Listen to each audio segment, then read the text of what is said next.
Today we're going to discuss the next part of the Constitution, which gives, again, still in the 20 powers of Congress, which gives power to regulate interstate commerce. We are going to talk about commerce today, which begins on page 399. Once again, this is an area, besides the area we just talked about of general welfare, the regulation of interstate commerce has produced a massive amount of federal regulation and, in turn, case law in the United States. So, let's talk about the federal regulation of commerce. In your reading, who didn't want it? Did you pick this up from page 399? Southern states did not want to give the federal government power to regulate interstate commerce. First of all, we ought to say, what do we mean by interstate commerce? Trade between states. Correct. Trade between states. What if it's just within a state? What would you call that? Interstate commerce. Intrastate. Within one state. But if it's between states, it's interstate commerce. And the South said, no, we don't want to give the federal government to regulate interstate commerce. Why? What was the reason? They wanted to sell it. They wanted to sell to Europe, not to North. Now, because the South grew cotton, for example, and what was up north? No cotton. Textile mills that needed cotton. And so the southern states felt like that perhaps the northern states would interfere with the trade that they had going with Europe for their cotton. And so the southern states resisted, and fearing the northern states would interfere. However, the northern states says, well, we really need something to happen here, because a state that forms its own borders, I should say its own customs, sets its own tariffs, can charge anything it wants for goods coming into the state. Do you understand this? And if a state charges anything it wants for goods just coming into the state, it may set a fee per person or per things just to raise money. What kind of a common market would be created in a situation like that? Every state would be acting as what? Sovereign. As an independent nation. And they said, this is not what we're trying to do here. We are trying to create a common market where there will be a free flow of goods and people between states. So somewhere the authority has to exist to prevent these artificial customs, artificial tariffs, artificial border regulations among the states of the Union. And who is to have that authority? One state couldn't do that. One state couldn't tell another state they can't do that. So it has to be where? In the federal government. Do you all understand this?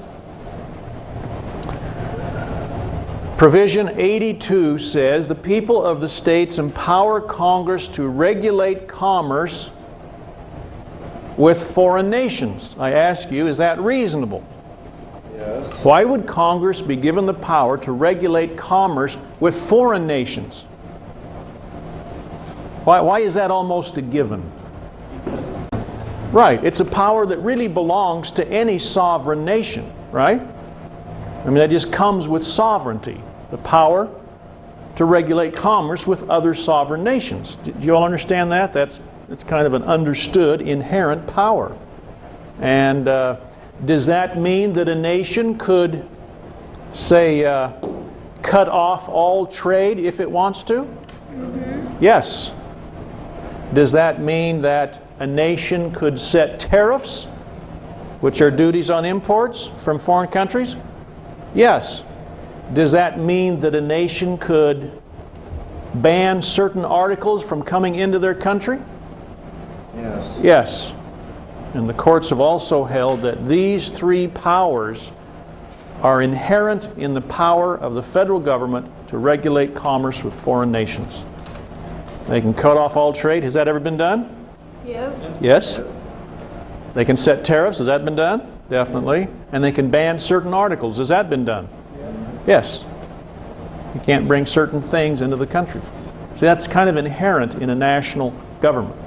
So that's kind of an easy provision. It wasn't really contested among the states. However, in Provision 83 is where all of our discussion now will center, because it provides Congress, this is one of its 20 powers, to regulate the commerce between states. As we said, the whole purpose was to create a common market. We do not intend, the founders said, the states to be as separate nations. Else we don't even need this Constitution. We want to create a common market. What aspects are there in a common market? Money. Just the words. What do you think that would mean? A common market. Same trading value. Okay. In other words, you're not restricted every time you turn around. The market is common to everybody. Do you see this? And it almost implies a free flow of goods. You want to take your goods into another state and sell them? You know, you should have the ability to do that without a lot of heavy restrictions. Okay? This avoids the states charging customs just because you want to bring something into another state. Ronnie? Did they use that provision when they set the minimum wage? Ronnie asked about, is this the basis for a minimum wage? Yes, and we'll talk about that in just a little bit in this lesson. This is the provision, this Interstate Commerce Clause is the provision for a whole lot of regulation, which has to do more than with just transportation. But initially, we need to understand this is only to ensure the free flow of goods. It's not to regulate production of things. It's not to regulate sales of things. It's not to regulate labor management or labor standards or anything like that. But you'll see where this has come to that. It's grown out, you might say, of the Interstate Commerce Clause. All right?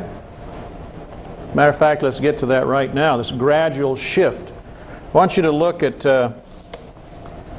page 401. About halfway down the second column, Dr. Skousen says, in the beginning, the emphasis was on commerce rather than regulation. You see where I am? As a result, most of the early court cases deal with restrictions against the states in their attempt to interfere with interstate commerce in order to gain some special advantage. Well, what special advantage would a state want to gain? It's called what? Money. We have to set up a tariff here to raise money. See, that's what we want to prevent. Okay? So, I want you to turn over to page 402 and 403. One of the first, I should say the first act to really start the ball rolling, to give the federal government the power to regulate more than just transportation, is this famous Interstate Commerce Act of 1887. Remember that date, would you? 1887. If there was ever a date that began federal government regulation of commerce, it's 1887. And it was kind of interesting because this is when the Interstate Commerce Act was passed, and it authorized a commission to set railroad rates. You may know from American history that this was the era of railroads, right? I mean, railroads was the biggest, newest type of transportation. It was going clear across the nation, and a lot of things were done by railroad. Well, just so happens that you might have a railroad from New York to Chicago, and you could put things on that railroad. If you were a businessman, you would transport things at a lower rate from New York to Chicago than you could from, say, New York to, let's say, what's another? New York to Buffalo, in the same state. Now, why would it be cheaper to ship something from New York to Chicago than from New York to Buffalo, or from New York to a small town in Pennsylvania, not very far from New York. Why would it be cheaper? The railroad has to change. You got a lot of goods going from New York to Chicago, and to throw some extras on doesn't cost that much. Have you ever? Same thing happens in an airplane today, right? You go from Phoenix to what should we say? Phoenix to what's a small town up there? Let's say Phoenix to Cedar City, Utah, in an airplane. You know how much it costs? A lot of money. Why? Because Cedar City doesn't have a big airport. I mean, it's got an airport. You have to go into Vegas and then jump on a charter flight into Cedar City, and those aren't cheap. As a matter of fact, you can fly from Phoenix to Washington, D.C. or Phoenix to Baltimore for less money than you can fly from Phoenix to Cedar City, Utah. And why? Because there's lots of planes going from Phoenix back east. $99, right? Have you seen those ads? You just try to fly from Phoenix to Cedar City for $99. Can't do it. So somebody starts saying, hey, wait a minute, this isn't fair. And the big boys get all the advantages.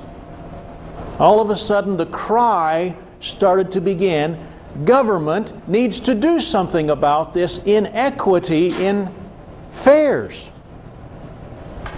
That's really what was behind passing the Interstate Commerce Act and setting up a commission to regulate the rates that railroads charge. Now you tell me this. Why, if the interstate commerce power was given to Congress to regulate transportation, the free flow of transportation, how can that justify regulating rates? That in 1887, the first major piece of regulation was passed by Congress, and it was to set up a railroad commission to set rates. By the way, guess who were members of the Railroad Commission? People who worked and were controlled by the major railroads. See a problem there? And that's the way with most regulatory bodies. The big, huge industrial kind of companies usually have the in. Eventually, as it spells out on page 402 and 403, we begin to get regulation on transportation and communication. For example, other boards began to be set up, which are spelled out on these pages, which began to regulate the distribution of natural gas or gasoline from refineries, the distribution of oil, the distribution of power. What does this have to do with the free flow of transportation between states? Nothing. But once you start regulating and giving the federal government the power to regulate the sale, the production, the quality, everything else you can think of, then you've opened the door and here come the floodgates. And even radio and television.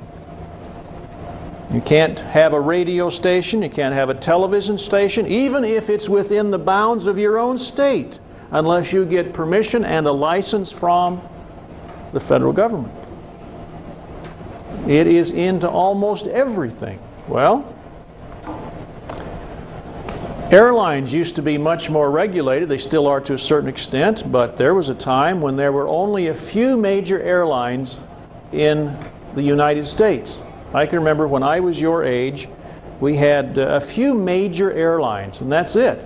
And to fly from here to, say, Salt Lake City was extremely expensive. To fly from here to Los Angeles was extremely expensive.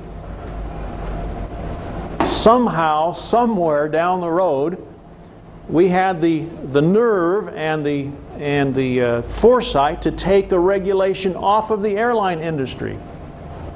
What's happened? Prices have gone down. You can fly to Los Angeles for peanuts. I would. Actually, you get a few peanuts on the way, right? Yeah. And I mean, it's cheaper than driving. Why? Because you take the regulation off, all these companies start up, and you got more people flying than even want to drive. It's wonderful. And by the way, it's still the safest place to travel, right? Right. Okay. So, see, we ought to be doing that with all these modes of communication and transportation. We ought to be deregulating. Okay? Companies began to be big. Let me ask you this. Do you need big companies? Yes. Is bigness bad? No. You can be. It can be? Let me ask you this. If you don't have a big company, what wouldn't you have today if you didn't have big companies that have money to make big factories and spend a lot of money on research and development and on retooling? What wouldn't you have? You wouldn't have the nice automobiles you have today. Do you know how much it costs for General Motors, say, to retool every few years with new models? Several $billions. You got to have a big company to do that. You got to have a big company to do things. But all of a sudden the word starts to, well, I don't know. That's too big. We need to break it up. Well, if a big company has a total monopoly, that shouldn't be either. Remember Adam Smith?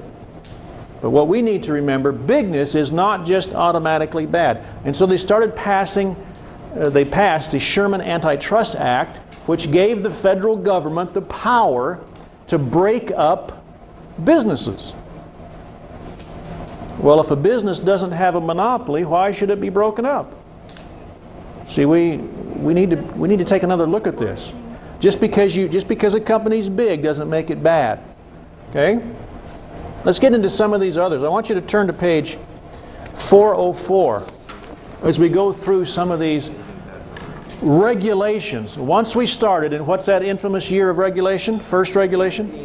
1887, with the Interstate Commerce Act, which had mostly to do with railroads. Look what happened after that. Once you give the federal government the power to begin to regulate, page 404, under labor relations, second column, look at this. In 1893, Congress passed the Safety Appliance Act. Can you imagine what that is?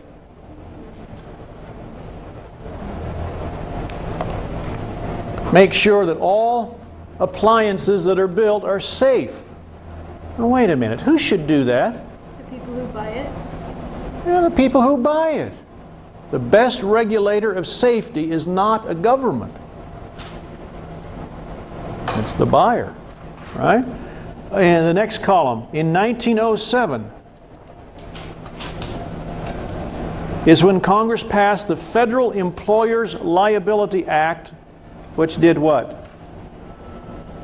Along with 1935, the National Labor Relations Act, and 1938, the Fair Labor Standards Act, that began federally to mandate how much you can work. And that's where we get the what from? Minimum wage. The 40-hour week. How much you have to pay your employees, and that's where we get the minimum wage. Can you imagine any government coming along and arbitrarily saying to an employer, you have to pay your employee so much? All of this under what supposed authority in the Constitution? Interstate commerce. When it was initially just to ensure the free flow of commerce between states. And now we have it controlling everything. The sale, the production, the distribution. Why does, for example, the federal government claim to be able to get involved in, say, baseball strikes? Do you remember that?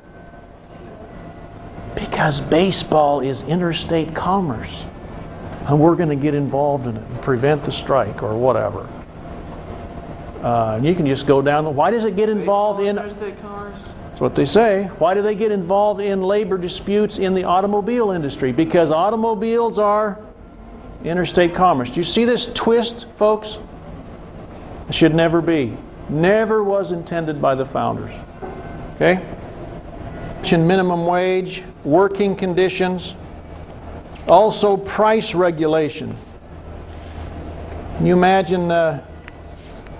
imagine regulating by the federal government how much you have to pay for a gallon of milk? Or for a quart of oil? Or for your telephone? I ask you, by what reasoning would you give power to the federal government to mandate those things? What should govern those kinds of things? Competition. Yeah, the market. The market. This is Adam Smith, but where's Adam Smith nowadays? Well, besides dead, he's forgotten, right? Hardly anybody studies him anymore, except, yeah, that was a great theory back then when Adam Smith. But,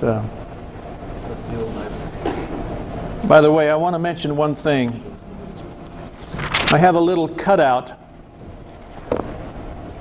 from a magazine several years ago. It's called, the title of it, Over 40,000 Regulations on Your, you ready for this? Hamburger. Over 40,000 federal regulations on your hamburger. Did you know that? And the article goes on and it has a little pictograph, you know, with the cutaway of a hamburger. And for example, the ketchup that is used commercially for hamburgers, it can only run at a certain speed on a certain incline over a certain distance. If it runs any faster, the federal government says, it's too thin. If it runs too slow, it's too thick. You imagine that's federal regulation? Oh yes. Pickles have to be certain thickness. Lettuce has to be a certain crispness. You know about meat. There's been those kinds of cases. There is absolutely nothing. Can you imagine this? And it have to be Yeah, I don't know about a certain amount of sesame seeds, but over 40,000 regulations on your hamburger. Enjoy your Whopper next time you eat it, would you? And see, this is crazy. We are so inundated with regulations, all as a result of a stretch of the Interstate Commerce Clause, which was only meant originally to ensure what? The free flow of goods between states without artificial restrictions. Isn't that amazing? Talk about the courts changing positions here for just a minute. I want you to turn to page 406. Let's talk about the original position of the courts. For the first number of decades, the courts would rule in these ways. I want you to turn to page 406, top of the second column. The courts used to say production is always local, meaning what? It is not what? It is not interstate. Yeah, but what if you're building an automobile? Okay, where do the workers live? Somewhere local. Where do you get, you know, everything is local. Production is local. It's always local. And so the federal government should have no power on the production, meaning how much you pay your employees, what kind of working conditions they should have, and all of that. Those are local matters. If control is necessary, where should it be? In the state. At the state level, that's correct. You may have to have some. We're not saying that you never have to, you know, protect the safety of people, but not the federal government. Okay, look at the number 2. Commerce among the states does not begin until goods commence their final movement to the state of origin. Everybody see that? So federal government, you don't have any say in interstate or in commerce until it really becomes interstate and begins its final movement. Okay? Look at number 3. The sale of any product is merely an incident of its production and is therefore under the domain of the state. How does the federal government have authority, supposedly, to tell you how much you have to pay for a gallon of gasoline? Originally, the courts would say, No, the sale is just incidental to its production. It has nothing to do with the Interstate Commerce Clause. That's all been changed. And number 4, combinations or associations organized for the sale and distribution of goods are under the regulatory power of the state. That's what it used to be. Okay?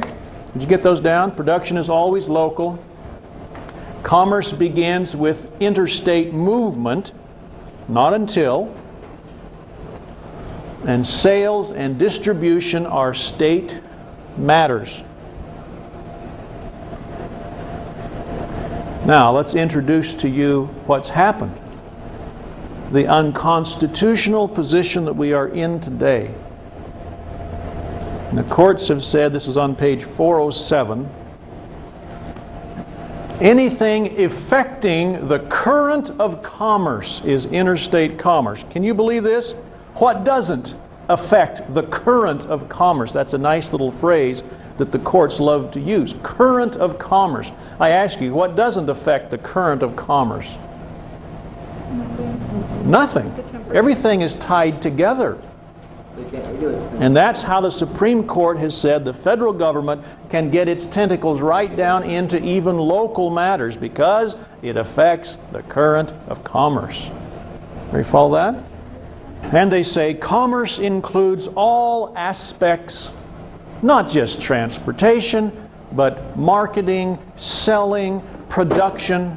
The courts have said that's what commerce means, and they have said that's what the Constitution means, even though you can go right back to the founders and prove that they meant it only applies to transportation, the free flow of goods. We all understand this? Okay. What has this done? It has led to a loss of states' rights. I want you to turn to page 408. And let's just give you some examples of what this has done. See 408, first column? Just mention a few things here. Number 1, in a famous Shreveport case, the government imposed rates and other regulations on railroads which were operating entirely within a state. Can you in any way say that's interstate commerce if it's entirely within a state? No. Unless you use the current Supreme Court definition, it affects the current of commerce. See how that? Okay. Look at number 2. The federal government took over the regulation of waterways which begin and end in a particular state. Do you know that the federal government claims to have authority over every waterway, every river, even if it's dry, and we got a lot of those here in Arizona. Even dry riverbeds, the federal government claims to have authority over, that don't even cross state lines. Look at number 3, local railroad yards. Why would the federal government have control over local railroad yards?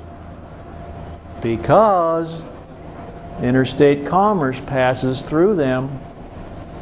See that? Stretch. Look at number 4. The manufacture and repair of railroad equipment by the same logic or illogic. Number 5. Federal labor relations have been held to be applicable to a local auto dealer on the ground that he was an integral part of the national distribution system. Give me a break. Right? Number 6, the Fair Labor Standards Act. We talked about wages and hours of employment. Look at number 7. The federal government amended the Agricultural Adjustment Act in 1941 to regulate production even when goods are not intended for commerce but are to be entirely consumed on the producer's farm. Hey, I'm just farming and I'm going to eat it myself. Too bad. We're going to regulate it. Farmers have been confined in jail for violating provisions of this act. Does it bother you? Ought to. Ought to bother America. This is not American. This is tyranny. And it's so slow and it's so gradual. We hardly know it's there unless you're in business, which some of you just may be, or unless you learn about it. Okay? Okay, last provision we're going to talk about is the power given to Congress. This is on page 410. This is another one of the 20 powers to regulate commerce with Indian tribes. This is kind of a sensitive issue, and it was with the founders. There were many, many Indian tribes, as there still are, of course, in the days of the founders, and they recognized that these were actually separate governments. The tribes were treated as separate governments. And so they would enter into what with the tribes? Treaties. Treaties. And Native Americans that we call Indians were treated pretty badly in some cases. For example, in 1824, the Bureau of Indian Affairs was organized, and a lot of abuse took place. It was organized, I suppose, with the intent of protecting and helping, but a lot of graft and corruption. You have an Indian agent that goes out and you know, sells liquor and guns to Indians and profits by it and so forth, and doesn't help the Indians at all. Matter of fact, it worsens their situation. You remember in 1830, Congress passed the Indian Removal Act. You remember that in American history? What famous trail comes from that story? Trail of Tears. The removal of the Cherokee from their homeland. And pardon me? Out of the eastern? Yeah, out of the east and into the Oklahoma Territory. You remember that? In 1924, federal government, Congress, tried to remedy some of these situations by granting all Indians citizenship. You know, somehow we need to help them cross the culture gap. Do you remember that discussion? How do you help minorities be integrated into our society? And so we give them citizenship. And yet they're still where? On reservations, still being given huge amounts of welfare, supposedly welfare aid. They have the power and the right to vote because they're citizens. They don't pay taxes on the reservations. See, we're still not treating them equally. And so there's a big movement among some Indians to say that, well, we're a sovereign nation. And it's just created some real problems. We have not treated them properly. But because they were a special kind of people, the founders felt like we will give the authority to deal with Indians to the federal government because they're really separate nations. Okay? And we need to work on that one. Okay, that's the last provision. Tomorrow we'll pick up with provision 85 and talk about naturalization of citizens.